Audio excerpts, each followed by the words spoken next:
Bonjour et bienvenue dans What Else, le podcast de Future for Care. Alors aujourd'hui, j'ai le plaisir de recevoir un nouvel entrepreneur, une fois n'est pas coutume, Adel Elbarki, cofondateur et DG de Capcode. Salut Adel. Salut, comment tu vas ? Ça va et toi ? Très bien, très bien. Bienvenue. Merci pour l'invitation. Ça faisait longtemps qu'on parlait de faire cet épisode. Je suis très content de le faire avec toi. On est très certainement sur le dernier épisode de la saison 1. Donc pression pour toi, j'en attends beaucoup. Tu me diras à la fin. Hein. Écoute, on a pour habitude, toi qui écoutes le podcast, de faire les choses à l'envers. Quand tu vas sur un podcast, généralement, on te demande de te présenter. Ici, on fait plutôt l'inverse, sauf quelques exceptions. Et j'aimerais qu'on fasse exception aujourd'hui. En fait, tu es certainement l'invité que je connais le mieux. On expliquera pourquoi sans doute après au fil de l'épisode. Mais et plutôt que de te présenter, je vais plutôt te présenter au fur et à mesure de l'épisode, je pense, avec mes différentes questions. J'aimerais que tu te présentes brièvement. Alors, qui tu es, d'où tu viens. Puis après, on rentrera dans le dur. Ouais, avec grand plaisir. Donc, je m'appelle Adel Elbarki, je suis cofondateur de la startup Capcode. J'ai fait mes études et j'ai grandi à Alger. Et puis, un peu plus d'une quinzaine d'années maintenant, je suis venu en France pour faire mes études supérieures. Et donc, j'ai fait une école d'ingénieur et une école de commerce. Avec une spécialisation en management industriel et spécialisation notamment sur le management des innovations. Et avec une volonté en fait d'intégrer plutôt l'industrie. Donc j'ai commencé ma carrière dans un groupe qui s'appelle Gemalto, qui maintenant fait partie, a été racheté par le groupe Thales, qui était à l'époque le leader mondial de la sécurité informatique. Donc je travaillais sur le déploiement de la 4G, donc au temps jadis maintenant. Fut un temps. Et je faisais du marketing R&D, donc je travaillais avec les opérateurs téléphoniques pour essayer de développer des cas d'usage avec la 4G, ce qui amenait en fait des nouveaux usages en télécom. Et puis au bout d'un an, c'était super intéressant. J'ai eu la chance d'avoir une des meilleures managers de la planète, je pense. On est toujours très objectif. Qui s'appelait comment ? Kim Depucet. Ok, on salue. Que je salue chaleureusement. J'y reviendrai, mais qui m'a beaucoup influencé sur mon type de management à titre personnel. Et puis au bout d'un an, en fait, c'était super intéressant technologiquement. En fait, les télécoms, c'est un secteur d'activité hyper dynamique, mais je voulais en fait avoir un peu plus, c'est un peu caricatural, mais un peu plus d'impact, avoir des sujets un peu plus d'intérêt général. En fait, assez de manière très opportunistique, je suis arrivé dans une CRO, donc une Contract Research Organization, qui est une entreprise de droit privé de recherche qui s'appelle Capa Santé. Et donc, je suis arrivé là-bas notamment pour m'occuper de la mise sur le marché d'un produit qui s'appelle Detect, dont on va beaucoup parler, qui est l'analyse des réseaux sociaux. Et petit à petit, en fait, on a construit l'équipe R&D là-bas. Donc, on est passé de 1 à 3, 4, 5, et puis assez vite à 10. Et on a créé du coup la structure Capcode, qui est une spin-off de Capa Santé, il y a un peu plus de 5 ans maintenant, et que j'ai la chance de diriger et que j'ai cofondé avec mes associés autour des sujets en fait, d'analyse des réseaux sociaux pour des enjeux de santé publique. Tu le disais, tu es rentré dans le monde de la santé professionnellement parlant comme ça. C'est quoi est-ce que c'est ça ton premier vrai contact avec le monde de la santé, ou est-ce que ton premier contact avec la santé date d'avant ? Je sais qu'on a des invités, par exemple, qui nous disent que leurs parents étaient médecins, ce qui a influencé leur trajectoire. D'autres ont été, je pense à Axel de Mapato, sont patients, enfin, en tout cas ont certaines pathologies, ce qui les a motivés à entreprendre. Toi, c'est quoi ? C'est directement cette aventure par le plus grand des hasards, ou tu as une autre porte d'entrée dans le monde de la santé ? Non, en fait, oui. Alors, de manière assez caricaturale, ma maman est professionnelle de santé, donc j'ai un peu baigné dans cet environnement-là. Donc, mon père est plutôt un ancien haut fonctionnaire, donc il a géré une entreprise publique. Et donc, j'ai en fait un peu ma maman qui aurait rêvé que je fasse des études de médecine. Et j'ai la chance d'avoir une grande sœur qui est elle-même médecin, et donc qui a pu contenter ma maman, et donc ça m'a laissé un peu plus de place de faire autre chose. Mais donc oui, j'ai baigné un peu dans cet environnement santé dans ma famille. Mais c'est vrai que j'ai baigné dans cet environnement-là, mais ça m'a aidé en réalité à mieux comprendre et mieux appréhender un certain nombre de sujets. Et aujourd'hui, j'arrive à pas mal être au centre des discussions pour essayer d'amener en fait ces compétences médicales, ces connaissances médicales avec des gens qui sont en dehors de la santé. Je pense à mon frère et à mon père. Donc c'est plutôt pas mal. Et quand Quand tu leur expliques de manière très simple ce que fait CapCode, tu leur dis quoi? C'est une bonne mise en matière, entrer dans la matière pour dire ce que tu fais. Alors, pour l'anecdote, ma maman pensait que mon travail principal était d'être inventeur. Et après, j'ai dû lui expliquer que ce n'était pas un métier. Mais non, en fait, j'explique qu'on regarde en fait, les messages des patients pour essayer de mieux comprendre leur maladie au quotidien. Et donc, on délivre en fait, des résumés pour les autorités de santé, les industriels, autour en fait, de la réalité du patient au quotidien. Pas n'importe quel type de message, ou en tout cas qui ne viennent pas de n'importe quel canal. Oui. Sans trop en dire pour toi. Hein. Ouais. Après, j'essaie de simplifier au maximum, mais oui, il y a cette notion en fait, de source, etc. Mais en fait, ils appréhendent très bien parce que c'est des grands utilisateurs des réseaux sociaux, donc ils comprennent assez bien en fait, ce qu'ils peuvent trouver et comment ça fonctionne.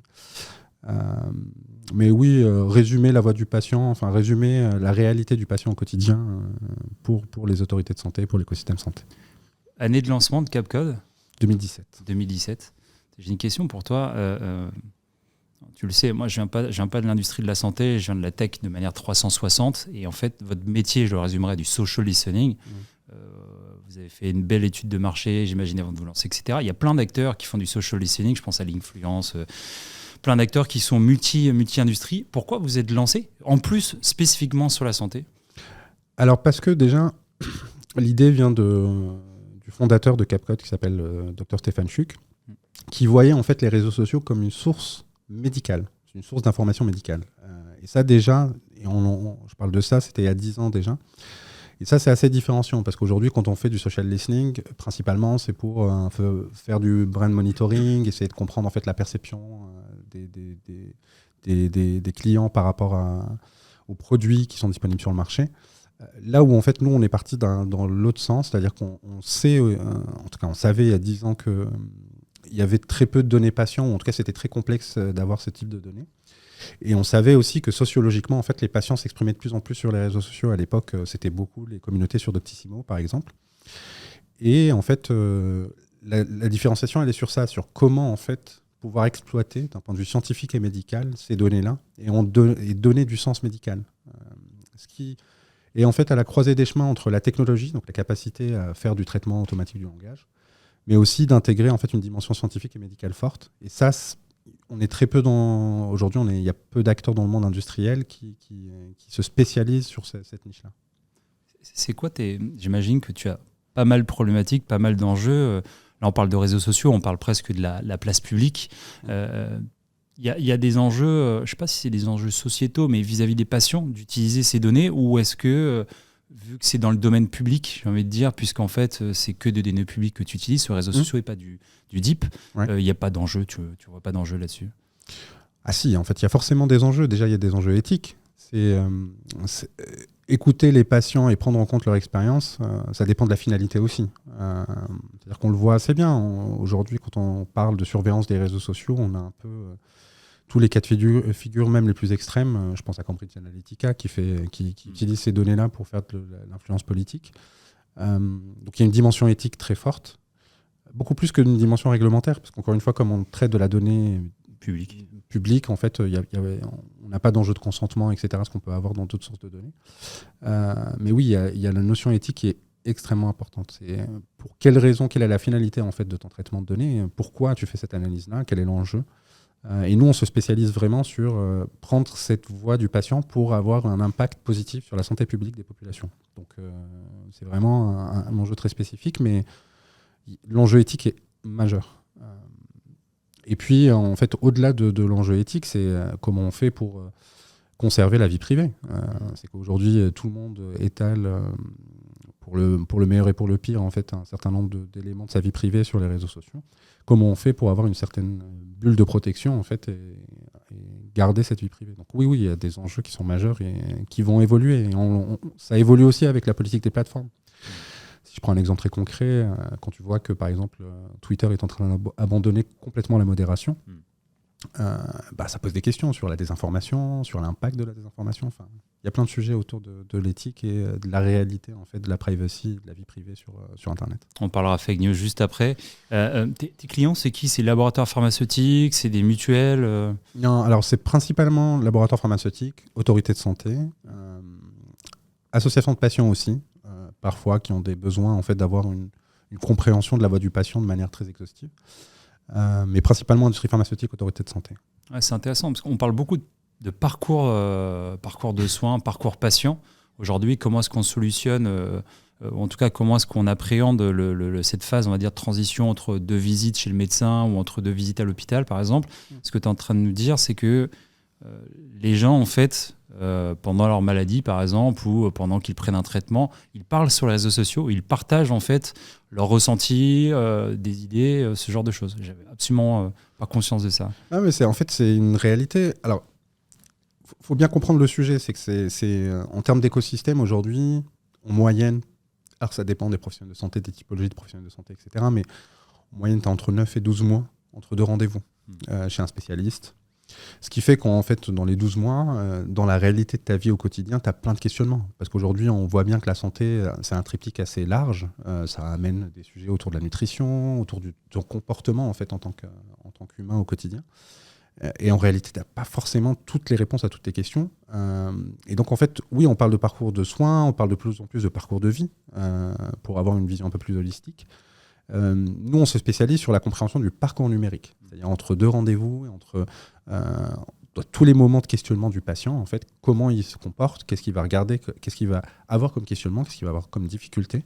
Et on se rend compte que oui, sociologiquement, aujourd'hui, les communautés de patients sont de plus en plus actives. Et c'est le cas depuis une dizaine d'années, ce n'est pas une nouvelle tendance. Le sujet, c'est que depuis la pandémie aussi, on a eu une accélération de cette adoption-là, parce que le confinement, parce que la difficulté de prise de rendez-vous, etc. Et en fait, c'est assez intéressant de voir comment, sociologiquement, ça évolue. C'est-à-dire que si on regarde, il y a 10 ans, il y avait très peu de modération en réalité. Il y avait des patients qui, limite, étaient carrément dans la prescription. Là où aujourd'hui, c'est beaucoup moins le cas. Bon, c'est toujours le cas pour un certain nombre de sujets, mais on a très vite en fait un patient qui va arriver, qui va dire non, ça c'est plutôt le professionnel de santé qui doit décider, c'est plutôt une décision médicale, etc. Donc c'est assez intéressant, mais oui, c'est une vraie tendance. On parle aujourd'hui d'un tiers de la population française qui s'exprime sur les réseaux sociaux autour de sa santé. C'est à peu près 40% de la population européenne, plus de 50% de la population américaine, et ça va en s'accélérant parce que le patient, au quotidien, a un besoin d'information qui n'est pas couvert par Google notamment. Tu étudies Twitter, tu le disais. Il y a d'autres plateformes que tu, si je peux dire, mets sur écoute? Oui, alors en fait, nous, on screen un peu plus d'1,5 million de sources, toutes langues confondues. Donc en termes de plateformes des réseaux sociaux, c'est principalement Twitter, YouTube, Instagram, Facebook. Après, Meta a une politique d'accès à la donnée qui est très particulière. Donc on n'a pas une exhaustivité de la donnée sur les 10 dernières années, mais c'est quand même intéressant. Et puis on a tous les forums, tous les blogs. En fait, en réalité, tous les endroits sur Internet où il y a une zone de commentaires, où on peut du coup avoir de l'intérêt à regarder ce qui a été dit sur un sujet donné. C'est quoi le gros enjeu technique? C'est d'aller scraper, chercher la donnée, c'est de l'analyser ou c'est de la dispenser derrière? En fait, alors, les trois, hein, mon capitaine. Mais en réalité, en fait, au tout début de l'activité, on avait fait notre propre système de scrapping. Mais en fait, il y a des entreprises qui sont spécialisées dans ça, qui sont des data brokers. Et donc aujourd'hui, on le fait de moins en moins et on a en fait un partenariat avec un data broker qui nous permet de récupérer ces données-là. En fait, non, les deux. Juste pour ceux qui ne connaissent pas, c'est quoi un data broker?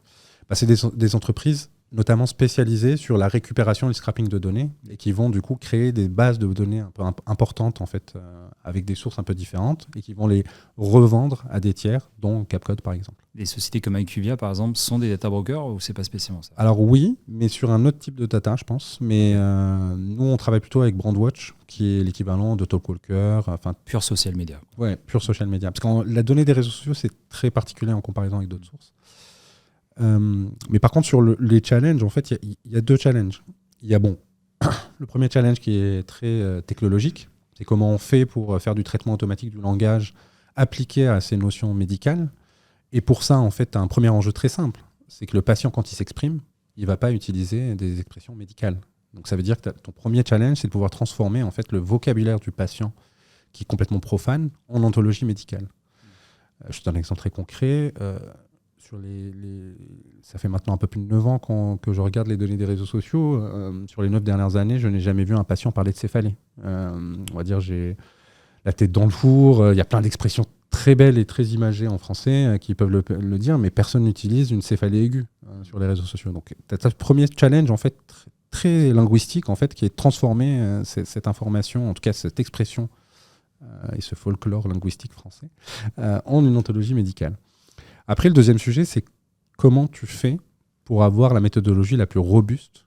Parce qu'en réalité, il faut bien comprendre que ces données-là vont amener une décision médicale. Alors une décision soit de santé publique, donc une décision qui peut avoir un impact sur toute une population donnée, soit une décision plutôt sur une approche de programme patient, etc. Et donc, en fait, tu as besoin, pour ces impacts-là, pour ces enjeux-là, d'avoir la démarche scientifique et la méthodologie la plus robuste. Et donc, c'est ce qui nous a amené à avoir beaucoup de temps de R&D, parce que ce qui était important, en fait, c'était d'avoir une validation scientifique de l'approche et d'être certain des données qu'on va livrer, parce qu'encore une fois, l'impact derrière peut être plus ou moins important en fonction des sujets qu'on adresse. Ton métier, en fait, je suis en train de me dire que ça me semblait pas du tout évident de voir des gens parler de santé sur les réseaux sociaux. En fait, je suis en train de me dire depuis le Covid, en fait, ça a été longtemps un des plus grands sujets débattus sur les réseaux sociaux. On parlait de fake news tout à l'heure d'ailleurs. Enfin, on en arrive à un stade où en fait, finalement, cette expression sur les réseaux sociaux influence la pensée collective. Quel rôle tu viens jouer là-dedans? Moi, je sais en tout cas que tu es impliqué, que tu as fait un certain nombre d'études sur le sujet, un certain nombre de prises de parole. Est-ce que tu peux nous raconter ton travail autour du sujet des fake news, qui est finalement, je pense, en tout cas, t'entendre sur le sujet est hyper intéressant, parce qu'il y a beaucoup d'émotions là-dedans. Ton métier est très rationnel. Donc, je pense que ce que tu as à nous partager là-dessus, sur ce que toi, tu fais autour des fake news sur le sujet de santé, ce que tu perçois, etc., à mon avis, je sais pas, c'est certainement partisan, mais c'est hyper rationnel, donc assez intéressant, je pense. En fait, le sujet aujourd'hui sur la désinformation au sens large, c'est que on a pas mal d'idées reçues en réalité. La première idée reçue la plus importante, c'est de dire, de toute façon, ça sur les réseaux sociaux, ça va disparaître à un moment donné, donc il n'y a pas besoin d'avoir d'action particulière.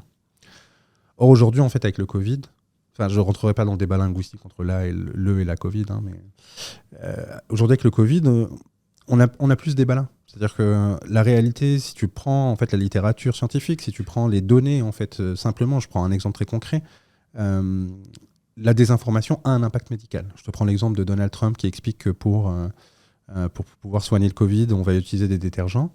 On prend les données du CDC aux États-Unis et on se rend compte qu'en fait, les intoxications aux détergents ont explosé post-déclaration de Donald Trump à la télé. Donc en fait, l'impact médical, il est plus tellement discuté, mais on a quand même cette idée reçue de se dire oui, c'est sur les réseaux sociaux, c'est pas la vraie vie. Alors non, ce n'est pas la vraie vie, mais c'est une partie de la vraie vie, pour le meilleur et pour le pire. Donc ça, c'est le premier point. Le deuxième point, c'est qu'aujourd'hui, on voit la désinformation comme un sujet de communication de crise. C'est-à-dire qu'on voit, en fait, il y a d'excellentes... moi, il n'y a pas si longtemps, j'ai eu la chance d'écouter en fait, la directrice de la communication de l'Institut Pasteur. Alors, je ne sais pas si vous vous rappelez, mais il y a eu une fake news sur le fait que l'Institut Pasteur avait créé le Covid-19 parce qu'il y avait un brevet en 2002. Enfin, voilà. Et en fait, quand tu regardes la présentation de la directrice des communications, c'est un enjeu de communication de crise majeur. Mais le sujet, c'est que si tu vois la désinformation comme un sujet de communication de crise, c'est déjà trop tard. Pourquoi ? Parce que, en fait, et on se base vraiment sur la vision de l'OMS, hein, on est convaincu du sujet, mais aujourd'hui, il faut voir une fausse information comme un virus, au même titre que le Covid-19, etc. En fait, tu as des caractéristiques d'un virus, la contagiosité, la viralité, la notion de propagation. En fait, ces trois éléments, par exemple, sont exactement les caractéristiques d'un virus ou d'échappement immunitaire. Et ces quatre dimensions, on les retrouve sur une fausse information. Parce qu'on a la notion de viralité, on a la notion de propagation et on a la notion de contagiosité. Et donc, en fait, l'enjeu qu'on essaie de couvrir, c'est d'avoir en fait une vision plutôt proactive vis-à-vis de la désinformation, d'arrêter de subir, en fait, tout simplement. Alors, à notre niveau, hein, avec toute proportion gardée vis-à-vis de notre activité, mais c'est d'amener, en fait, la science et l'épidémiologie appliquées à la désinformation. Et pourquoi, en fait, c'est intéressant ? Parce que ça nous permettrait d'identifier précocement les fausses informations, de pouvoir évaluer la viralité de la fausse information, et donc de prendre une action corrective le plus tôt possible. Pourquoi il y a beaucoup d'émotions aujourd'hui ? C'est que, juste, je termine sur ce point de proactivité, c'est la proactivité, elle est intéressante parce qu'en réalité, dans une certaine proportion, les gens qui, en 2017, pensaient que Brigitte Macron était un homme, le pensent toujours en 2022. Ça n'a pas changé. Parce qu'ils sont persuadés, parce qu'ils ont été exposés un certain nombre de fois à cette fausse information, et donc ils sont persuadés. Donc la réalité, c'est que l'enjeu, il est de réagir le plus tôt possible, de sorte à avoir une contamination la plus faible possible. Pourquoi c'est un sujet émotionnel ? Parce que c'est très difficile de qualifier l'information. Qu'est-ce qui est vrai, qu'est-ce qui est faux, qu'est-ce qui est faux mais mis de manière intentionnelle ou pas. Et c'est pour ça que nous, on s'extrait en fait, de ce sujet-là, qui est plutôt un sujet scientifique, au sens des experts scientifiques, ou médiatique au sens des journalistes et du fact-checking, etc. Nous, en fait, on ne va pas qualifier l'information, on va regarder l'activité numérique autour d'une information, et ça va nous permettre de dire, tiens, ce comportement, ce schéma de propagation, il ressemble beaucoup plus à une fausse information en comparaison avec une vraie information. Et donc, on ne va pas rentrer dans la notion émotionnelle de dire ça c'est vrai, ça c'est faux, ce n'est pas notre métier. Par contre, en fait, en observant le schéma de propagation d'une fausse information, on peut identifier si c'est une fausse ou une vraie information. Voilà. Ça, tu le fais pour qui ? Ça, tu peux potentiellement le faire pour les services publics, j'imagine, l'État, etc. Il y a un intérêt aussi à le faire pour des labos, parce qu'on parle de vaccins, etc. Donc, j'imagine que pour eux, ça permet d'optimiser leur communication. Ils ont aussi un devoir de communiquer, même si communiquer quand on est labo, c'est pas aussi simple que quand on vend des sacs à main ou des abonnements téléphoniques. Mais... En fait, oui. Alors, il y a la notion publique, notamment. Encore une fois, c'est un sujet de santé publique. Et puis, en fait, pour les industriels, notamment, en fait, l'idée, c'est plutôt de le voir comme une identification précoce du risque. Avec l'enjeu derrière d'avoir le plan d'action le plus rapide possible et d'avoir l'impact le moins important possible. Je te donne un exemple très concret. Donc Twitter a lancé leur offre Twitter Blue, là, la validation, les comptes certifiés payants. Ouais. Et en fait, au moment où ils ont lancé cette fonctionnalité, je sais de quoi tu vas parler. Cette fonctionnalité, il y a eu un faux compte qui a été un compte parodique qui a été créé au nom du laboratoire Eli Lilly. Et donc, du coup, ils ont tweeté que l'insuline, à partir de maintenant, était gratuite. Et de fil en aiguille, en fait, ça a eu un effet domino. C'est-à-dire que de ce tweet-là, ça a eu une viralité super importante sur Twitter. Et derrière, en fait, ça a amené tout un débat autour de la gratuité ou non de l'insuline. Et ça a amené des impacts économiques majeurs. C'est-à-dire qu'on a eu si on regarde l'article du Washington Post, en fait, ils étudient en réalité l'impact sur la cotation boursière et on voit qu'il y a une cotation boursière qui a diminué et que ça a touché même d'autres industriels. Donc l'idée, en fait, c'est de pouvoir permettre à ces entreprises-là, ces industriels-là, d'avoir une meilleure proactivité, d'identifier le plus précocement. Alors, sur l'anecdote que je viens de raconter, il y a toujours le questionnement, il y a toujours le sujet d'imputabilité. Est-ce que en réalité, c'est que ce tweet-là qui a amené cette variation boursière ou pas ? Mais on sait que ça y a participé de manière importante. Ouais, c'est le grand patron de Twitter qui, avant d'être le grand patron de Twitter, était un grand spécialiste là-dessus pour faire jouer les actions de sa boîte, sa société Tesla. Ouais. J'imagine que c'est effectivement pour le labo dont tu parles. S'il y avait pas, en fait, c'est intéressant parce que je reviens sur la notion de viralité, de contagion, etc. En fait, Twitter a une capacité de viralité extrêmement forte, qui est beaucoup plus importante pourtant c'est un gros média, mais qu'un simple article du Washington Post. Et j'imagine que si Washington Post avait mis un édito qui remettait en question le fait que l'insuline soit payante et aurait ouvert le débat sur le fait qu'il fallait la rendre gratuite, ça aurait certainement amené des réflexions, mais pas eu un impact sur les actions de la société. Or là, c'est le côté viral qui fait que ça a eu un effet un peu de panique et donc un impact direct sur les actions. C'est une vérité. Et en fait, c'est assez dingue parce qu'on est quand même en train de vivre un changement sociétal assez important sur l'information en fait, des citoyens aujourd'hui. Il y a 10 ans, il y a peut-être 20 ans, avant l'avènement des plateformes, l'information était quand même recoupée, etc. Et en fait, était partagée et créée par des médias, des institutions publiques spécialisées sur le sujet. Là où maintenant, en fait, les plateformes nous donnent la capacité individuellement d'avoir sa propre influence, d'avoir son propre contenu, de créer sa propre information. Et donc ça a des avantages. On a une vision très pragmatique du sujet. Ça a des avantages et des inconvénients. L'avantage majeur, c'est de pouvoir créer des communautés de passion et d'avoir cette notion en fait, de pair à pair, de partage d'expérience. L'aspect négatif, c'est que ça amène aussi beaucoup de désinformation avec les impacts médicaux qu'on connaît. Et en restant concentré sur ce sujet, comment dire, le Covid est arrivé après à peu près 3 ans d'existence pour Capcode. C'est une question que je pose à peu près à toutes les boîtes, tous les entrepreneurs qu'on reçoit ici, mais ça a eu un impact du coup. Est-ce que cette arrivée du Covid, cette arrivée de cette mise en lumière du débat, on va dire, social autour des sujets de santé, est-ce que ça a eu un impact économique pour vous, structurel, ou est-ce que finalement, ça a juste été la continuité de ce que vous faisiez depuis 3 ans? Ah non, non, ouais, ça a eu un impact assez majeur. Alors, dans un premier temps, ça a eu un impact extrêmement négatif parce que, en fait, comme je disais, notre modèle économique, il est principalement auprès des industriels pharma. Et en fait, beaucoup ont rerouté énormément de leur budget sur des sujets d'essais cliniques, de production, en fait, soit de médicaments, soit de vaccins. Et donc, en fait, on avait à peu près entre 70 et 80% de nos projets qui ont été arrêtés du jour au lendemain. Et à ce moment-là, avec mes associés, on a eu un questionnement en fait, très simple qui était de dire, de manière peut-être assez naïve, mais on ne regrette pas du tout après coup, mais se dire est-ce que, de manière très pragmatique, on met 80% de l'équipe en chômage partiel, ou est-ce que, comme nous sommes en guerre, comme nous avons cette volonté en fait, de participer à la recherche mondiale, en fait, et ça a été une émulsion en fait, pour la recherche mondiale, est-ce qu'on ne participerait pas à notre humble niveau avec nos compétences à créer de la connaissance autour du Covid-19. Et donc, si je raconte ce débat-là, c'est qu'on a choisi plutôt de créer une initiative. Donc, on a créé une initiative pro bono qui s'appelait Épilogue. Et donc, l'idée était très simple, c'est qu'on avait une explosion des données autour du Covid. Enfin, on se rappelle tous des courbes, notamment de l'université de Johns Hopkins, sur la contagiosité, sur les nombres de cas, etc. dans le monde. Et en réalité, il y a eu énormément d'institutions, énormément de datasets, de données qui ont été disponibles sur Internet.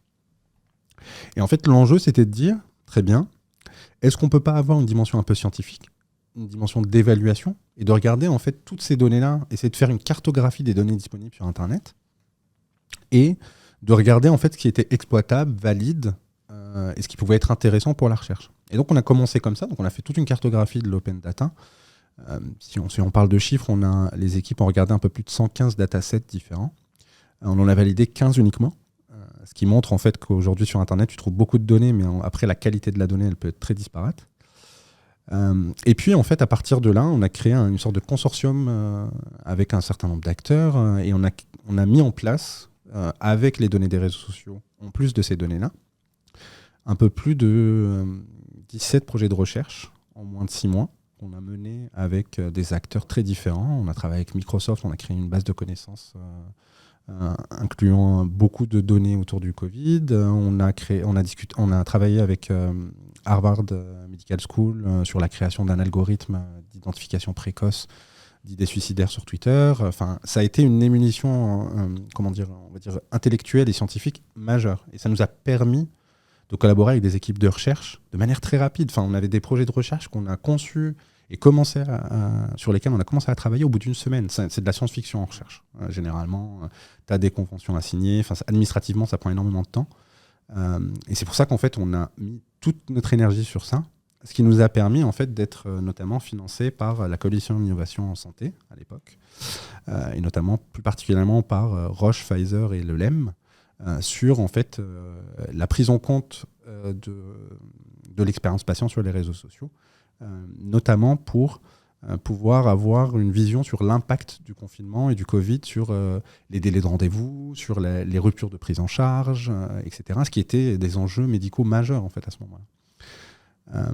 Et donc en fait, là où ça a commencé de manière horrible, d'un point de vue économique, et même d'un point de vue de santé publique, en fait, ça s'est transformé en un projet de recherche extrêmement intéressant pour nous. Et puis, on a transformé en fait l'essai, c'est-à-dire que derrière, on s'est rendu compte que en fait, la pandémie a amené les industriels à réfléchir à ce type de données comme une donnée intéressante et plus importante que ce qu'ils imaginaient. Et en fait, on est passé d'un nice to have à un must have sur un certain nombre de sujets. C'est quoi l'équipe derrière tout ça? Vous êtes combien? C'est quoi la typologie de métier pour pouvoir faire le métier de Capcode? Alors, on est une vingtaine de personnes aujourd'hui. On a 3 types de profils. On a avant tout des data scientists et des développeurs, en fait, la partie tech, qui va récupérer la donnée, la modéliser. Et donc ça, c'est à peu près 40% de l'équipe.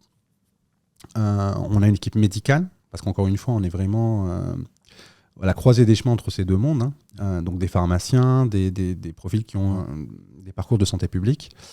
Ça, c'est aussi 40% de l'équipe. Et puis, on a des fonctions plus transverses, donc marketing, communication, business, qui correspondent à peu près à 20% de l'équipe. Et pour rester sur l'équipe, tu le disais en préambule que tu as eu une expérience, c'était chez Gemalto, je crois, de management incroyable, qui t'a inspiré. C'est quoi cette culture managériale du coup, qui t'a été inculquée et qu'aujourd'hui tu appliques chez Capcode? Alors, je ne saurais pas te dire si je l'applique bien. En tout cas, c'est la philosophie que j'essaie de garder. En fait, il y a 3 éléments dans le management que j'avais connu avec Kim à l'époque. Le premier sujet, c'est la proximité. En fait, c'est qu'en réalité, socialement, on passe quasiment plus de temps au travail et donc avec ses collègues qu'avec sa propre famille, sa propre femme, ses propres enfants, etc. Et donc, en fait, la proximité, c'est un enjeu majeur. C'est-à-dire même si c'est mes collègues, etc., j'essaie de connaître individuellement chaque personne. J'essaie de faire en sorte de comprendre en fait, leurs questionnements, leurs difficultés au quotidien, parce que ça va avoir un impact en réalité sur le travail et que mieux tu connais une personne, mieux tu pourras avoir en fait, une interaction la plus optimale en fait, pour que tu puisses faire converger en fait, ces volontés en fait, avec les objectifs de l'entreprise. Le deuxième sujet, en fait, c'est la confiance. La confiance, c'est quelque chose... je ne donnerai pas tous les noms, mais avant d'être chez Gemalto, en fait, le sujet de confiance, il n'est pas si évident dans les entreprises. En fait. C'est faire confiance aux gens et leur laisser l'occasion de se tromper. Ça, c'est quelque chose... culturel. Ouais. De ne pas faire confiance et de ne pas laisser... Mais d'ailleurs, en fait, j'imagine que c'est plus que culturel. Tu demandes à n'importe quel manager, est-ce que vous faites confiance ? Ils te le diront oui. Et je pense qu'il y a une question de perception aussi sur ce qu'est la confiance. Oui. La confiance, en fait, elle est multiple. Ouais. Mais en fait, c'est un vrai sujet, en tout cas, quand tu es jeune et que tu as envie d'apprendre et que tu as envie de faire et tu as envie... En fait, si tu n'as pas la confiance, tu es pas mal bridé et tu vas prendre beaucoup plus de temps à apprendre et un apprentissage beaucoup plus long que si on te fait confiance par défaut. Et après, on va t'ajuster. Et de toute façon, en fait, en réalité, on a beau vouloir être le plus parfait du monde dans le monde du travail, on a tous fait des erreurs, on en fera toujours. Du coup, la notion de confiance, elle est extrêmement importante.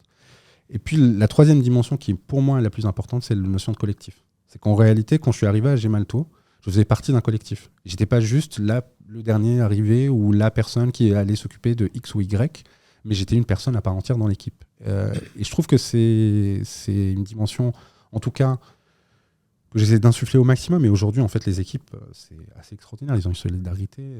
Je sais que beaucoup d'entre eux sont amis en dehors du travail. Et je parle vraiment d'amis. Je ne parle pas de collègues de travail qui font des after-work tous les jeudis, mais vraiment d'amis, etc. Et ça, c'est une dimension extrêmement importante. Et systématiquement, c'est peut-être une erreur, mais systématiquement, j'essaierai toujours de privilégier le collectif à la performance individuelle. Parce que si tu n'as pas le collectif, tu peux avoir les meilleures stars du monde. Enfin, tu peux avoir une équipe en fait avec que des stars, mais la réalité c'est que si tu les fais pas converger, si tu crées pas un esprit collectif, en fait ça ne marchera pas. En tout cas, ça marchera pas à moyen long terme. Ça peut marcher à court terme. Et donc du coup, c'est une dimension, en tout cas, j'espère avoir participé au fait de l'insuffler, mais aujourd'hui c'est vraiment une dimension importante dans l'équipe. Ouais. Ceux qui nous écoutent depuis le début, ça me fait penser au premier épisode avec Loïc Sobéran qui disait qu'effectivement un collectif des individualités fortes n'ont aucun intérêt, si ce n'est si elles rentrent dans le collectif. Il vaut mieux effectivement peut-être avoir des gens individuellement moins forts mais qui forment un collectif. Mais c'est comme au foot finalement. Je pense qu'on s'acharne tous à juger un 11 de départ en disant lui il est meilleur, pourquoi il n'est pas là. C'est juste qu'il ne rentre pas dans le collectif. Et je crois de ne pas me tromper en disant, Loïc disait la performance effectivement, la performance sans la bienveillance ne fonctionne pas en fait. Il faut les deux. Alors l'un sans l'autre ne fonctionne pas, mais c'est un peu ce que je retrouve dans ce que tu dis là en fait finalement. Ah mais franchement c'est central. Surtout en fait, en tout cas, je te dis ça, j'ai pas encore eu d'expérience sur la gestion de 150 employés ou quoi que ce soit. Et peut-être que c'est plus difficile à mettre en place. Mais à notre niveau, en fait, à la taille d'entreprise dans laquelle on est, aujourd'hui, c'est crucial, en fait. C'est ce qui fait la différence d'exécution, en réalité, entre une entreprise A et une entreprise B. Parce que tu te rends compte qu'en fait, à 20, parfois, sur un certain nombre de sujets, tu as des performances qui, pour moi, en tout cas, avec toute l'objectivité que j'ai, parce que j'adore mes équipes, mais j'ai l'impression qu'on arrive à faire ce qu'on pourrait faire à 50. Parce qu'en fait, on a une convergence collective et une dimension en fait de solidarité. C'est qu'on n'est pas en fait, c'est pas une équipe qui travaille pour une autre, ou c'est un cycle.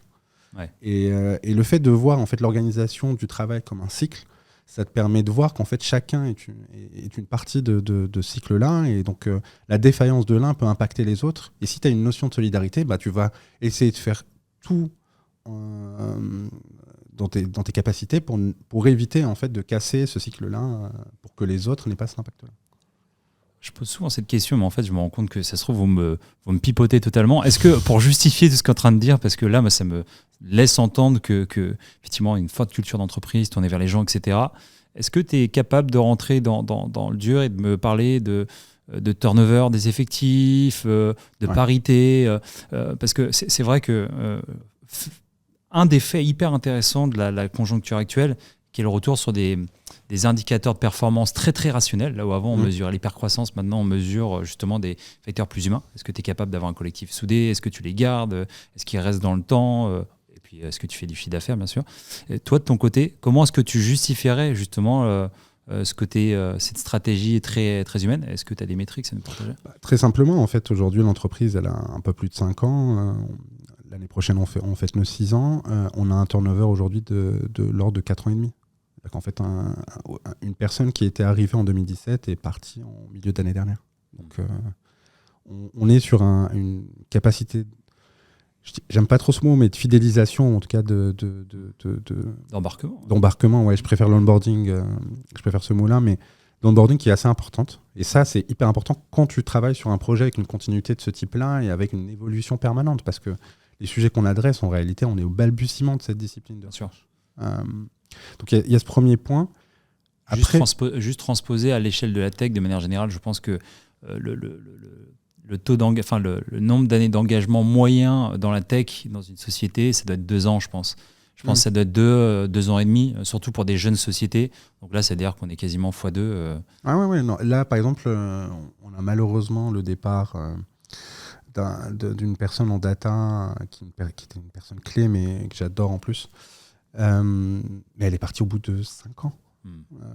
Donc, elle va partir au bout de 5 ans. Donc, là, j'imagine que ces personnes est jeune, à moins de 40 ans, et donc du coup, il y a besoin de voir d'autres choses. Bah oui, c'est tout à fait naturel. Et d'ailleurs, en fait, jamais en fait j'entrave le départ de quelqu'un, parce que et je fais toujours en sorte, en tout cas, d'aller bien sûr, dans la mesure du possible, dans le sens de mon collègue, parce que en fait, ça sert à rien de partir fâché, ça sert à rien d'avoir quelqu'un de démotivé dans l'équipe.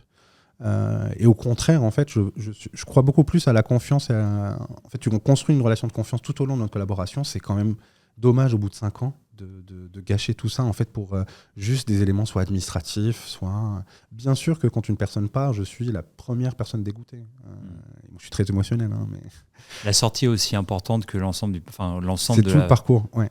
C'est sur l'ensemble du parcours, la sortie est aussi importante que le reste. Exactement. Et je pense qu'on le néglige. On a une culture, en plus, particulièrement en France, je pense, assez froide de la chose.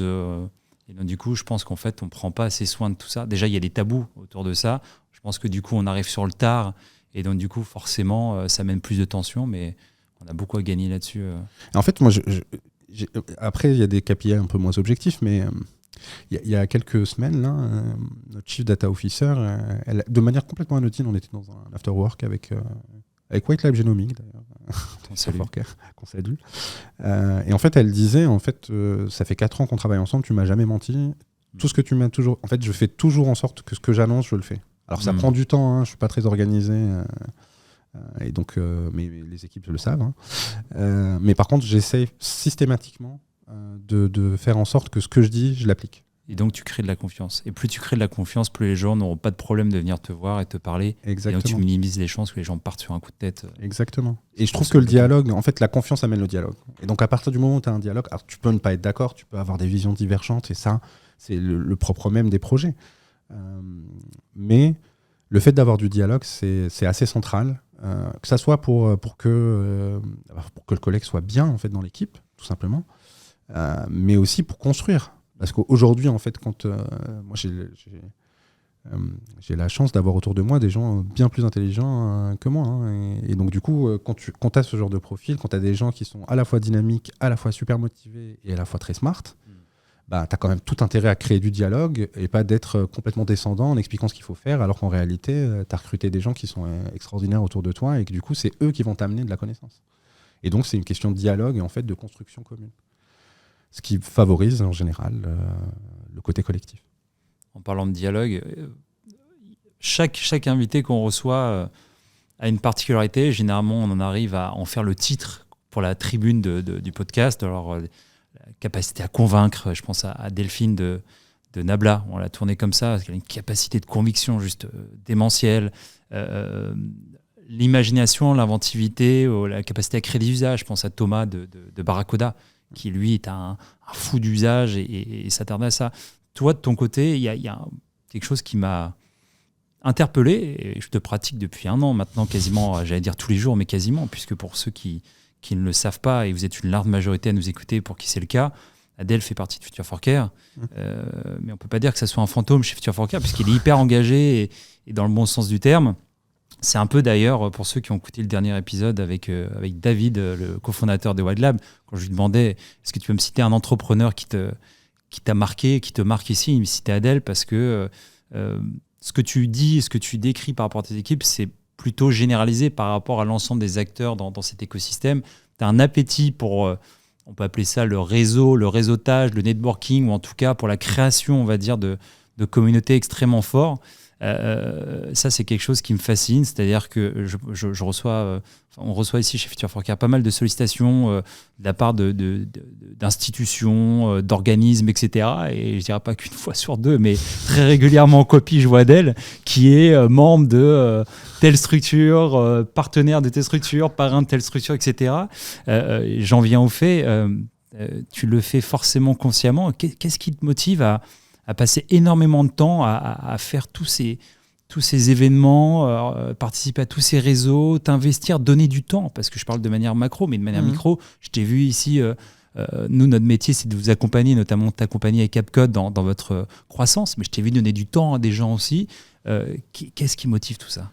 En fait, je pense déjà que c'est un profil... Enfin, moi, je suis un animal social, donc j'adore communiquer, j'adore être avec les gens, je suis spécifiquement attiré par tout ce que je ne maîtrise pas. Et comme l'humanité est quand même assez forte, il y a quand même beaucoup de choses que je ne maîtrise pas dans la vie. Ce qui fait que du coup, en fait, je suis toujours attiré par la discussion avec des gens un peu différents. Ça, c'est le premier point. Je pense que tu as quand même une notion de personnalité. Le deuxième sujet, c'est qu'en fait, je suis passionné. Je suis tout simplement passionné. C'est pour ça que je m'investis dans des environnements un peu différents qui vont au-delà de mon activité, parce que en fait, notre activité, elle s'inscrit dans un tout. Et plus j'ai la chance de côtoyer des gens experts sur des choses très différentes, plus j'aurai la capacité à mieux appréhender le tout. Donc il y a aussi une notion de s'alimenter intellectuellement. Alors, je ne sais pas comment le dire de manière plutôt... c'est très clair. Et puis le dernier élément, c'est que ça vient aussi de mon parcours. C'est que quand j'ai commencé en fait, dans l'environnement start-up, santé, etc., on était en R&D, on n'était pas une start-up, on n'avait pas de produit. Mais on était en 2013, et en 2013, il n'y avait pas de mentoring, il n'y avait pas d'accélérateur, il n'y avait pas de retour d'expérience. Et donc... moi, je cherchais à la main l'opportunité. C'est ça, c'est qu'en fait, je suis très fier d'avoir fait beaucoup d'erreurs. Alors, je m'excuse auprès de mes managers de l'époque, mais je suis très fier d'avoir fait beaucoup d'erreurs parce que ça m'a appris beaucoup de choses. Et en fait, mon enjeu, si tu veux, depuis un peu plus de 4-5 ans maintenant, c'est de dédier en fait entre 20 et 30% de mon temps à l'année pour essayer de partager en fait les erreurs que j'ai faites, essayer d'échanger en fait sur des sujets un peu différents. Après, il y a aussi une notion de réseau, et ça c'est important. En fait, plus tu prends du temps pour t'intéresser au sujet, plus tu auras de l'expertise, plus tu as d'expertise, plus tu as de capacité en fait à appréhender des sujets différents, plus tu vas avoir la capacité à discuter avec des gens différents, et donc plus tu vas commencer à avoir un réseau de plus en plus étendu. C'est une question d'entourage. Ouais. Ça, c'est un mot qui revient souvent, tout le monde l'a dit. Alors je me souviens de Thomas Hibert, cofondateur de DNSCrypt, très belle boîte aussi, qui disait déjà il faut savoir se mettre dans les conditions de succès. Et pour se mettre dans les conditions de succès, il faut bien s'entourer. David nous disait la dernière fois que eux, dès le départ, effectivement, ils sont tout de suite entourés. Alors entourés de structures, ils ont fait Y Combinator, Station F, Future for Care, etc. Et j'imagine que, comme tu dis, c'est un tout. Et là, en fait, tu t'entoures, et cet entourage te sert aussi pour Capcode, pas uniquement à titre personnel, pour te rafraîchir. Ah oui, mais en fait, après, il y a aussi la notion... En fait, ça revient à la notion humaine aussi, c'est qu'aujourd'hui, moi, je connais pas... C'est pas sous ton contrôle, tu as eu beaucoup plus d'entrepreneurs autour de toi que moi, je pense, mais J'en connais aucun qui me dit moi j'ai tout fait tout seul, jamais j'ai eu de chance, jamais j'ai connu une personne qui m'a inspiré ou qui m'a aidé, jamais, enfin j'en connais zéro. Ouais. Et moi je donne des exemples très concrets. Quand j'étais chef de projet, que en fait j'étais un junior, que je venais d'arriver sur ce sujet-là, une des premières personnes qui m'a fait confiance et qui m'a aidé avec une vraie bienveillance, sans aucun intérêt, sans aucune volonté en fait derrière, c'est Christelle Ayache de Cap Digital. C'est une des premières personnes qui m'a aidé et elle aurait très bien pu faire le choix de ne pas du tout être bienveillante ou de ne pas perdre son temps. Je peux citer Dominique Nouet, je peux citer Philippe Roy, enfin plein de gens. Et la réalité, c'est que si ces personnes-là, individuellement et collectivement, n'avaient pas été là, je pense qu'aujourd'hui, on ne serait pas là. Parce que, en fait, et là, je parle d'accompagnement, mais même sur des échanges, en fait. C'est pour ça que je suis très souvent ici, aux grandes dames des équipes. Ici, chez Future for Care, oui, pour chez Future ceux for qui Care. situent pas. Parce qu'en fait, ne serait-ce que avoir une discussion comme ça, en prenant un café avec une personne sur un sujet qui est sur un sujet complètement différent, ça peut soit t'inspirer sur une résolution d'un problème que tu peux avoir, soit en fait ça va te craquer directement parce que la personne t'a dit quelque chose et en fait c'est cette notion d'échange qui va optimiser ta capacité à capter de l'opportunité ou en tout cas à résoudre des sujets. Et ça, tu arrives à le rationaliser. Tu disais, je me donne sur mon année 20-30% de mon temps pour ça. Tu arrives à vraiment rationaliser ça, te donner des temps spécifiques pour ça.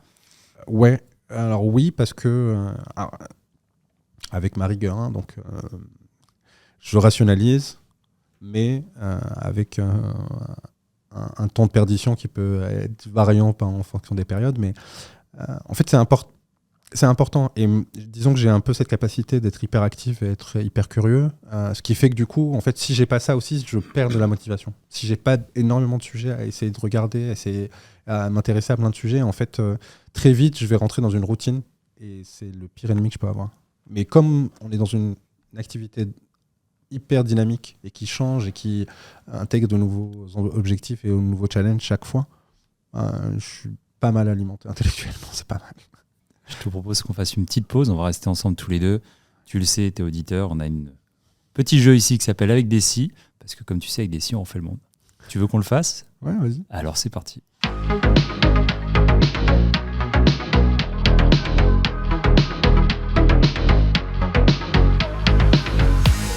Avec des si on fait le monde, je vais te poser des questions qui toutes vont te demander de te projeter, alors soit dans la peau d'un autre Adèle ou soit dans un autre espace-temps. C'est parti. Si tu n'avais pas lancé Capcode en 2016, 2017 même, si tu n'avais donc pas entrepris, tu aurais fait quoi ? C'est une très très bonne question. J'en ai aucune idée. Non, je pense que j'aurais eu le parcours classique en sortant d'école d'ingénieur, école de commerce. J'aurais voulu aller dans un grand groupe, j'aurais voulu avoir toujours cette activité d'innovation, de créativité, c'est important. Mais je pense que je serais resté beaucoup plus en marketing, toujours en lien avec la R&D, mais beaucoup plus en marketing. Il y a une question, en fait, j'ai pas envie de te la poser, j'ai envie de t'en poser une autre et d'improviser. Tu fais du social listening, il y a une grosse actualité en ce moment qui est Elon Musk, donc qui rachète Twitter. Si tu avais eu autant plus ou été plus malin qu'Elon Musk et pu racheter Twitter, c'est quoi la première chose que tu aurais changé sur Twitter ? La première chose, c'est que j'aurais tout l'inverse de ce qu'a fait Elon Musk, j'aurais doublé les effectifs de modération. Si tu devais tout reprendre à zéro depuis 2017, tu aurais fait quoi différemment ? J'aurais fait un choix technologique très différent, c'est-à-dire que j'aurais créé une plateforme, du SaaS, à faire du récurrent dès le début, et pas comme on le fait maintenant. Pourquoi ? Pression d'investisseur ou simple conviction ? Non, parce que en fait, avec la taille qu'on a, avec tous les modèles qu'on a, c'est un investissement beaucoup plus important de faire cette transformation que si on l'avait fait by design. Pour ta mère qui pense que tu es un inventeur, si tu étais né il y a 100 ans, tu aurais aimé inventer quoi ? J'aurais aimé, alors il y a bien plus que 100 ans, mais j'aurais aimé inventer un dispositif de guidage pour voyager. En fait, je vais pas dire la boussole, ça existait bien avant, mais un système un peu plus évolué, mais de ce type-là. Ouais. GPS ? Ouais, mais à 100 ans, c'est compliqué. Mais... Non, mais oui, effectivement, il y a 100 ans, moi. Mais oui, un GPS. Je me fais prendre un GPS live. Si tu avais la chance de passer une journée, alors tu parlais d'entourage, là, je te mets la crème de la crème, tu as la chance de passer une journée avec un de ces défunts personnages. Tu préfères passer une journée avec Steve Jobs ou Marie Curie ? Ah, Marie Curie, sans hésiter. En fait, je me rends compte que toi, tu disais la règle, c'est d'être très axé sur l'humain. J'ai l'impression que Steve Jobs était moins axé sur l'humain que Marie Curie. Non, mais même, en fait, Marie Curie, elle a changé le monde. Steve Jobs, il a changé le monde d'un point de vue économique. Mais oui, effectivement. D'ailleurs, on va faire quelques études dans quelques années, voir l'impact sur le cerveau. Il y aura peut-être besoin de cerveau comme Marie Curie pour penser des traitements. C'est clair. Je te demande de te projeter, mais un peu moins loin, si tu peux revenir les 10-15 ans en arrière et investir dans n'importe quelle start-up en France. Tu investirais dans laquelle? Doctolib. Il y a 10-15 ans, j'aurais rêvé d'être investisseur early de Doctolib.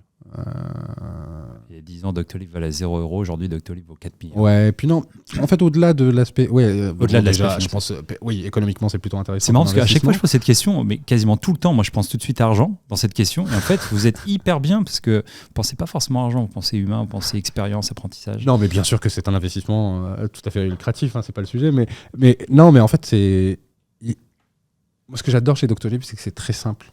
En fait, ils ont résolu un problème très simple. Et c'est un problème de l'ensemble de la population française et maintenant à l'international, etc. Et juste, ça permet à des patients de prendre rendez-vous. Aujourd'hui, ils font beaucoup plus de choses, mais juste avoir pu participer il y a 10 ans à ça, ça aurait été génial. Ouais. Je pense que dans 10 ans, ce sera encore très intéressant. C'est pas trop tard. Ceux qui veulent investir d'ailleurs sur des plateformes comme, je sais pas s'ils sont sur Caption Market, des plateformes comme ça, sur lesquelles tu peux investir. À mon avis, c'est un peu trop late. Si on te disait, voilà, tu n'as pas le choix aujourd'hui, tu dois te concentrer sur une seule tâche à 100%, ce serait plutôt le marketing, le produit, la finance ou les RH. Me dis pas les RH parce que tu es très axé sur l'humain. Non, je vais pas être caricatural. Et en vrai, en fait, j'ai commencé ma carrière dans les RH. Hein. Et j'adore cette partie RH dans mon métier, mais je déteste. Enfin, je suis pas du tout fait pour le métier d'RH. La R&D. En fait, le côté résoudre des problèmes et se dire c'est hyper compliqué, mais on va trouver une solution, on va le trouver en équipe, j'adore ça. Ok. Dernière question. Si je pouvais exaucer ton vœu le plus fou, ce serait quoi? Mon vœu le plus fou, ça serait en fait que. Ah, c'est pas si simple. Non, ça serait que Capcode réussisse et puisse apporter sa valeur, mais à l'international, de manière globale. C'est vraiment mon rêve le plus fou. Merci. De rien.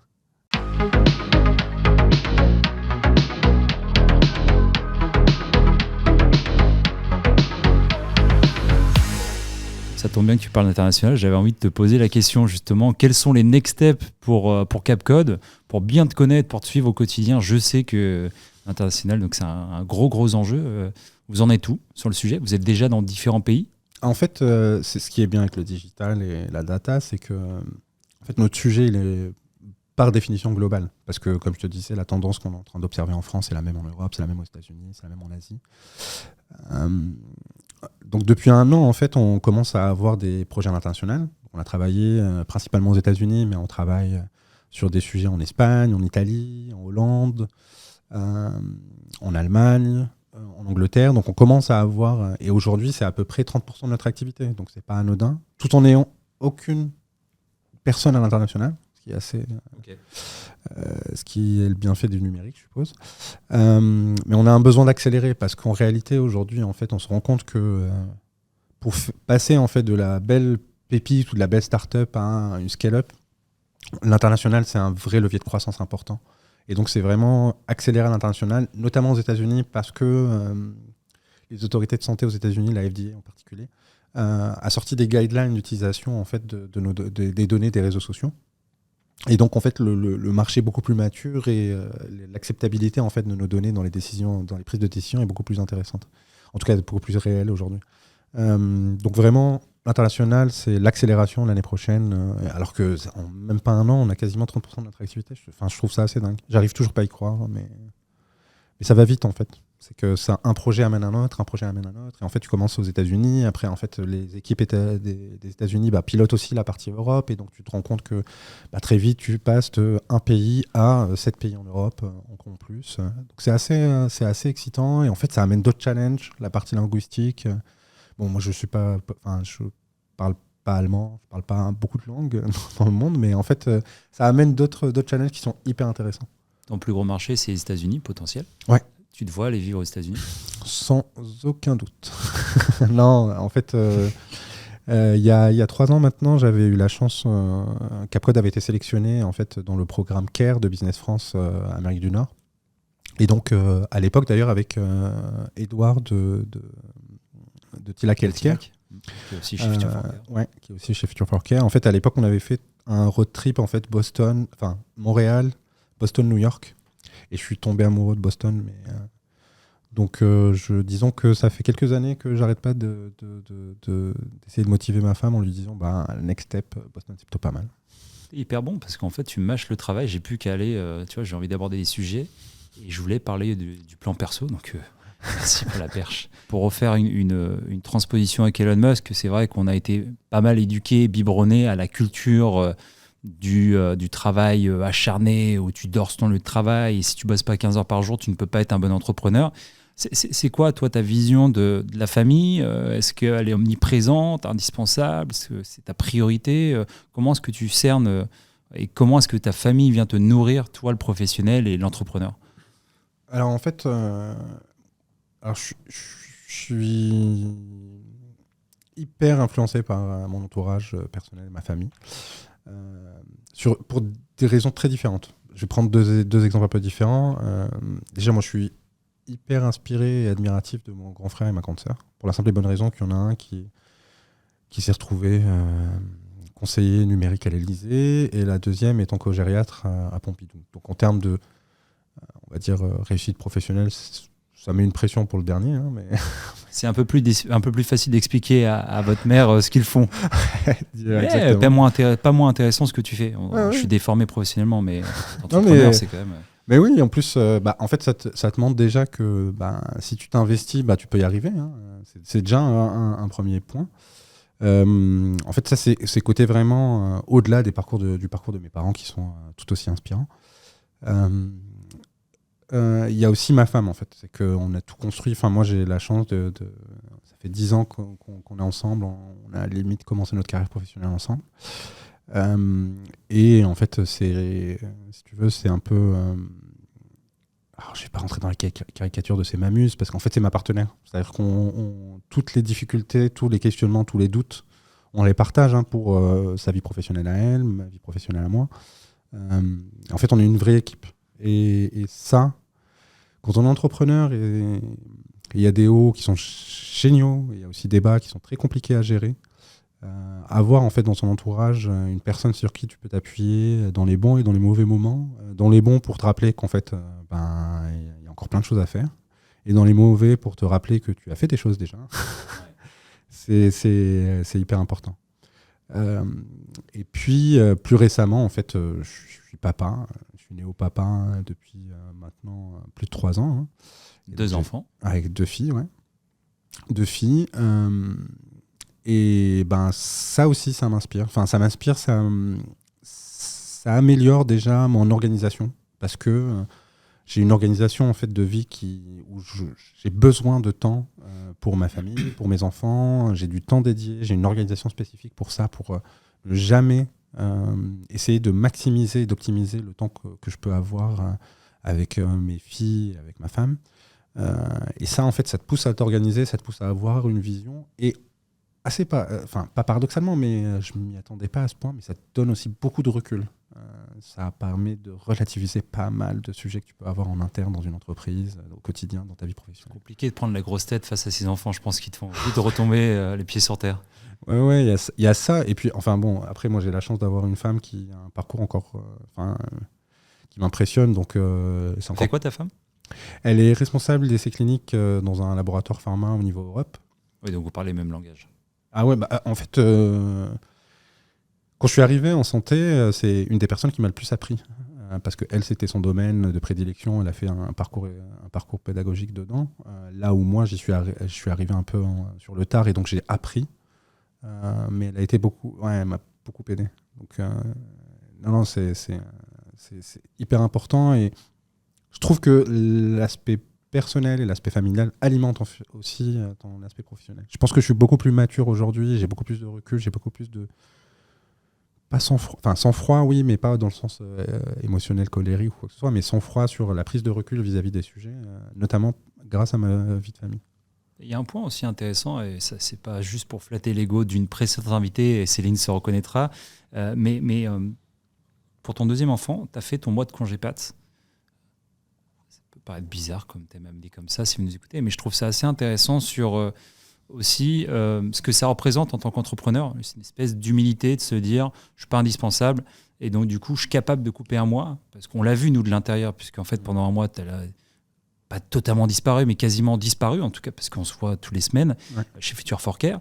Là, pendant un mois, du coup, tu as coupé pendant un mois pour t'occuper de ta famille. Alors, je le dis pas juste pour, je sais pas si c'est de flatter ou pour le dire comme ça, mais je trouve ça intéressant. Et j'imagine que toi, en plus, ça t'a apporté énormément de choses pour construire la fin de l'année 2022, construire 2023, enfin, construire la suite de Capcode. Ouais, complètement. Alors, déjà, j'ai pris 1 mois et demi.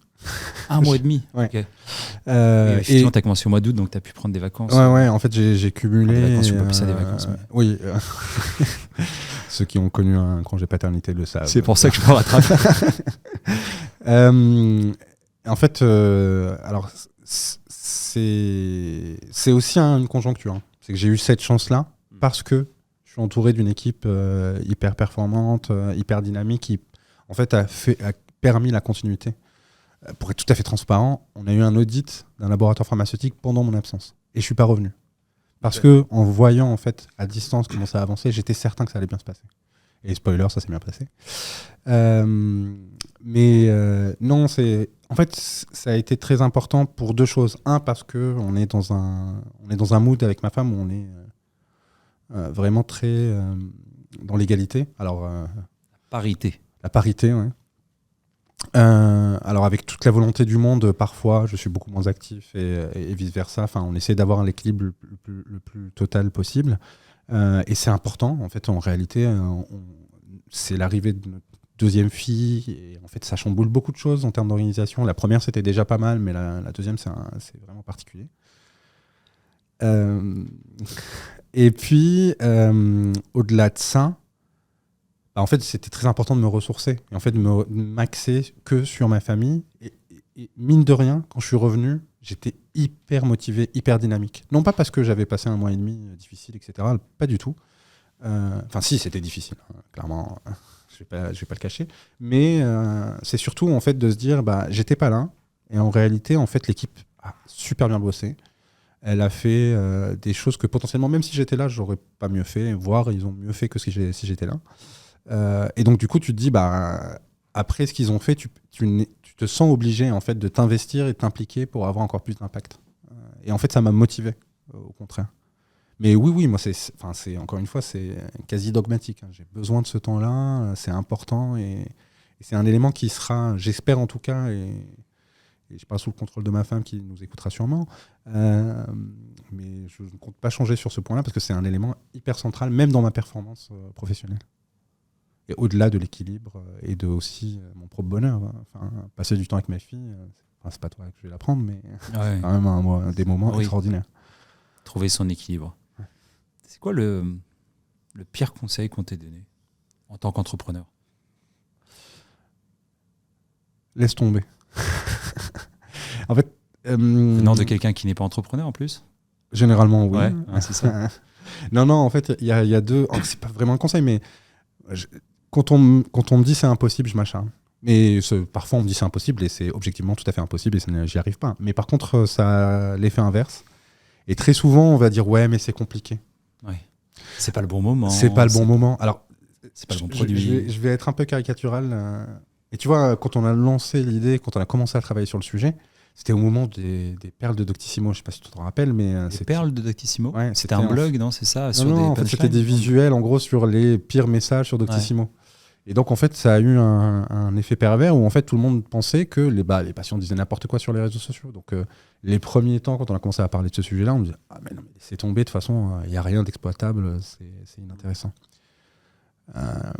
Après, on nous a dit « Mais non, laissez tomber, de toute façon, il y a plein de biais. » Mais non, laissez tomber, personne s'y intéressera. Et en fait, au final, on se rend compte que c'est une mutation, que ça a pris du temps, et qu'aujourd'hui, c'est beaucoup plus mature. Donc, ouais, en fait, laissez tomber.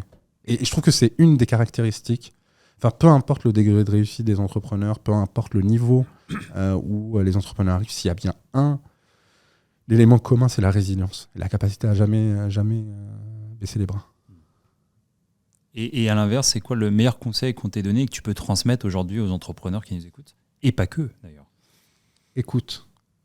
Juste écoute. En fait, je sais pas si c'est assez caricatural, mais très souvent, en fait, les entrepreneurs sont souvent soit des gens du métier, donc avec une certaine expertise, et qui ont une certitude en fait sur ce qu'ils vont apporter, sur comment ils vont l'apporter.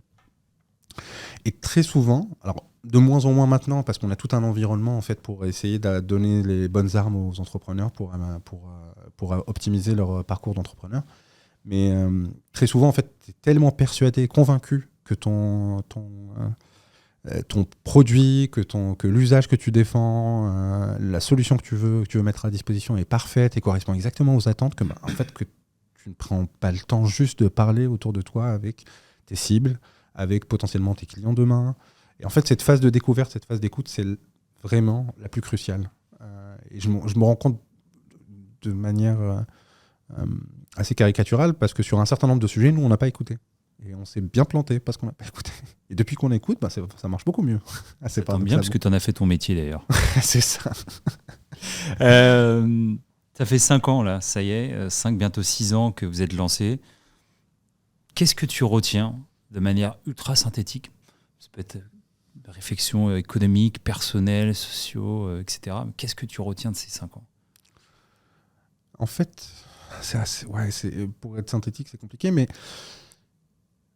en fait, moi, ce que je retiens, c'est l'évolution de la recherche. C'est comment, en fait, il y a 5 ans, on nous regardait comme des ovnis, et comment aujourd'hui, on se dit, c'est pas mal ce qu'ils font en réalité. Moi, je trouve cette évolution assez dingue. Sans citer de nom, la semaine dernière, j'étais dans une réunion, dans une équipe de recherche d'un centre hospitalier, un très gros centre hospitalier européen. Et en fait, j'avais des chercheurs de renom qui présentaient un peu notre activité et comment on voyait les choses. Et aujourd'hui, en fait, on ne nous challenge plus trop sur la méthode, c'est vraiment, on se projette direct sur qu'est-ce qu'on peut en faire. Et ça, c'est assez dingue, parce qu'il y a 5 ans, on devait faire la preuve de tout ce qu'on disait. Ce qui est une dimension, c'est très spécifique à la recherche. Tu n'as que des claims qui sont validés, évalués et publiés. Mais ça, c'est vraiment, c'est comment en 5 ans, l'évolution des pratiques a fait qu'en fait aujourd'hui, notre sujet, c'est plus du tout un débat. Et comment tu t'imagines dans 5 ans? À Boston. si tout se passe bien. Si ta femme l'accepte. si ma femme l'accepte. Non, je pense qu'elle est plutôt partante. Mais non, en fait, dans 5 ans, en fait, c'est vraiment un changement d'échelle. La différence, en fait, je rêverais de garder cet même aspect de proximité avec les équipes. Alors, je suis bien conscient que si on arrive à devenir une entreprise globale, ça sera beaucoup plus compliqué à mettre en place. Mais c'est vraiment mon obsession. Et le côté impact global. C'est vraiment sans ego ou quoi que ce soit. C'est pas une question c'est pas moi à titre personnel, mais c'est vraiment se dire, il y a une discipline de recherche auquel on a cru très tôt et qu'on a défendu contre vents et marées. Et si dans 5 ans, en fait, on se rend compte que on a un peu craqué le game et que du coup, en réalité, on a à la fois amené de la valeur, mais en plus, ça devient une nouvelle norme scientifique. C'est extraordinaire. Extraordinaire. Compte sur nous chez Future 4K pour t'aider autant que possible à atteindre ces objectifs. Écoute, j'ai eu la chance de pouvoir te poser des questions pendant quasiment 1h30, mais je ne suis pas le seul à avoir des questions à te poser. Et si tu l'acceptes, j'ai quelques personnes que tu connais ici qui ont répondu aux questions d'Anthony, ont pris le micro pour poser leurs questions. Pardon. Avec plaisir. Allez. Salut Adèle, c'est Inès de Future 4K. J'ai une petite question à te poser. Quelle fake news aurais-tu aimé qu'elle soit vraie? Salut. Merci Inès pour ta question. Quelle fake news j'aurais aimé qu'elle soit vraie? Très bonne question. J'aurais bien aimé... Alors j'essaie de trouver à la fois une fake news ou, si je trouve qu'elle est vraie, c'est pas trop polémique. Non. Ouais, c'est ça. J'aurais aimé qu'il y ait le des Covid puces soit 5G. une invention de Curie. Que les puces 5G soient dans le vaccin. Non. J'aurais aimé qu'on puisse... J'aurais aimé qu'on puisse vraiment soigner le cancer avec du jus de goyave. Malheureusement, c'est pas vrai, mais j'aurais aimé que cette fake news existe. Ouais. Je savais même pas que c'était une vraie fake news. Enfin, que c'était une fake news qui je te existait. montrerai des comptes, c'est assez incroyable. Wow. Après, il y a peut-être des gens qui vont tester. Est-ce que tu as testé? Non, mais par contre, la personne qui défend ça, Je elle a été mise en examen pour mise en danger d'autrui. Donc. Mais c'est né dans... C'est en France, cette fake news? C'est aux US? En France? En France. Ok. Manger des goyaves, c'est bon pour la santé, mais ça ne soigne pas. Ça ne soigne malheureusement. En tout cas, pas ce type de pâteau, a priori. Pas de cancer, ok. Salut Adèle, c'est Rick Oresny, le CEO de Matrix Requirements. Alors j'ai une petite question pour toi en ce qui concerne l'AI Act de l'Europe qui devrait sortir bientôt. Nous on a pas mal de clients qui sont dans l'intelligence artificielle et qui sont considérés comme dispositif médical. Ce n'est pas forcément votre cas, mais par contre vous risquez d'être concerné, vous serez sans doute concerné par l'AI Act puisque vous allez rassembler des données de patients issus de réseaux sociaux. Donc qu'est-ce que tu penses de l'AI Act? Comment tu t'y prépares et qu'est-ce que tu penses que ça va apporter à la communauté de l'intelligence artificielle dans le médical? Écoute, merci de ta réponse. Au revoir. Alors, merci beaucoup pour cette question. Moi, je trouve que déjà, c'est un bon signal. C'est-à-dire qu'on a une volonté en fait, de structurer cette filière IA et d'avoir des garde-fous et avoir une dimension en fait, réglementaire autour des sujets de l'IA. En fait, dans les premières analyses qu'on a, ça nous impacte que peu. Alors, ça nous impacte potentiellement, mais on est encore dans un flou sur la réalité opérationnelle que ça va nous amener. Mais c'est un sujet qui est suivi par les équipes, notamment parce que ça peut potentiellement changer un certain nombre de sujets. Je ne vais pas rentrer dans le détail, mais ça peut avoir des impacts opérationnels, mais on est encore dans un flou. Au-delà en fait, du signal que ça amène, en fait, je suis assez paradoxal parce que tous les entrepreneurs voient la partie réglementaire comme un frein, alors que moi, je considère que vraiment, c'est un accélérateur. Donc, au contraire, je trouve que avoir à la fois une dimension réglementaire et des signaux en fait, des États au sens large dans la prise en compte et l'accompagnement du développement de l'IA, c'est quelque chose d'extrêmement important parce qu'on a besoin de régulation, on a besoin de méthodologie, on a besoin de références. Et ça part dans le bon sens. Et je trouve que ce type de dimension, quand on le voit au niveau plus global, en fait, ça amène en fait, une structuration du marché, une amélioration en fait, des pratiques. Donc non, je le vois plutôt d'un point positif. Mais généralement, les nouvelles régulations, en général, je les vois d'un point de vue plutôt positif. Très optimiste en général. Merci. Écoute, j'étais très content de te recevoir sur ce dernier épisode de la saison qui... très certainement sortira peut-être d'ailleurs début 2023. C'est le 10e, le podcast à 6 mois. Donc voilà, on fait notre bougie ensemble. Merci d'avoir répondu à toutes mes questions. Plein de bonnes choses pour la suite avec Capcode. On va évidemment suivre tout ça avec attention. Et à vous qui nous écoutez, merci pour votre fidélité. Merci d'être resté jusqu'au bout. N'hésitez pas, et une fois n'est pas coutume, de partager vos impressions. Éventuellement les axes d'amélioration, si vous pensez qu'on peut rajouter une nouvelle chronique, faire des choses différemment, on le fera avec plaisir. Si vous souhaitez poser des questions, écoutez, on vous recevra avec plaisir chez Future for Care pour vous enregistrer et poser des questions pour des prochains invités. Et si vous connaissez quelqu'un qu'on doit absolument recevoir dans un prochain épisode, faites-le nous savoir aussi. Voilà. Ouais. Merci beaucoup Vincent pour l'invitation. C'était un vrai plaisir de discuter pendant 1h30. Écoute...